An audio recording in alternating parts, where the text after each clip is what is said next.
My name is Carina Lomberg. I'm Associate Professor at DTU Entrepreneurship, and my research focuses on the psychology of entrepreneurship.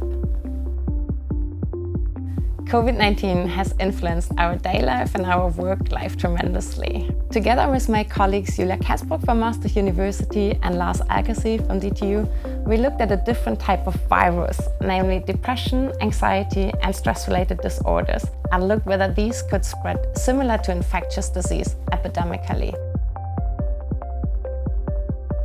From medical history, we know that, as seen in the recent case of COVID-19, individual mobility serves as a serious facilitator of transmission disease. Now, mental disorders are on an alarming, constant rise. And when companies hire externals, it is likely that they either hire people that have been infected themselves, because these people frequently want to change their jobs, or they hire from an unhealthy organization, an organization that has a high number of people suffering from a mental disease.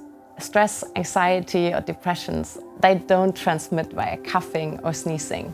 But there's a bunch of research out there that has shown that there's a different mechanism at play.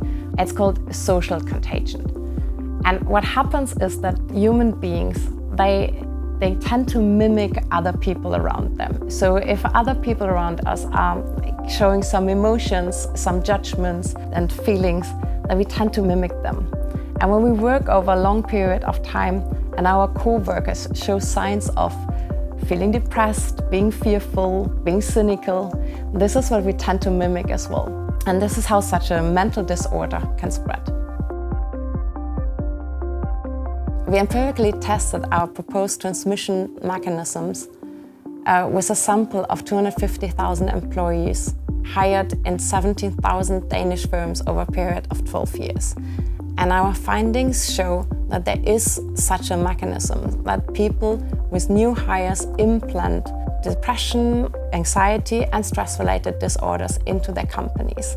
And what is most striking is that it's not only when you hire employees that have been diagnosed themselves, it's also when you hire from a company that has a high number of infected employees. So if you hire from what we call unhealthy organization. And the effect is stronger if you hire people into a managerial position, or if people have been working in such unhealthy companies for a long period of time. With our approach, what we mainly try to do is shifting the focus from an unhealthy individual to an unhealthy organization, so population of employees, rather than focusing on a single employee, because this might help us formulating strategies to counteract the spread of diseases within a company. One key of preventing the spread of mental disorders within your company is to carefully integrate new hires into their onboarding processes.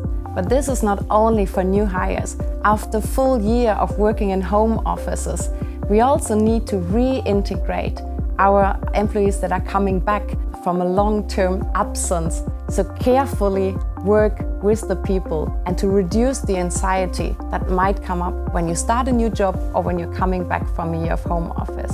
The second thing, and that's really important, we do not want people to get stigmatized because of their mental disorders. Our findings show that independent of whether you had a formal diagnosis or not, you can implant mental disorders into a new company if you're coming from an unhealthy organization. Instead, we should amplify and focus on the strengths of individuals, focusing on the positive things and open a dialogue, because like this we can stop the spread within our organization. And when we focus on the positive things, who knows, maybe we can also spread well-being across organizations.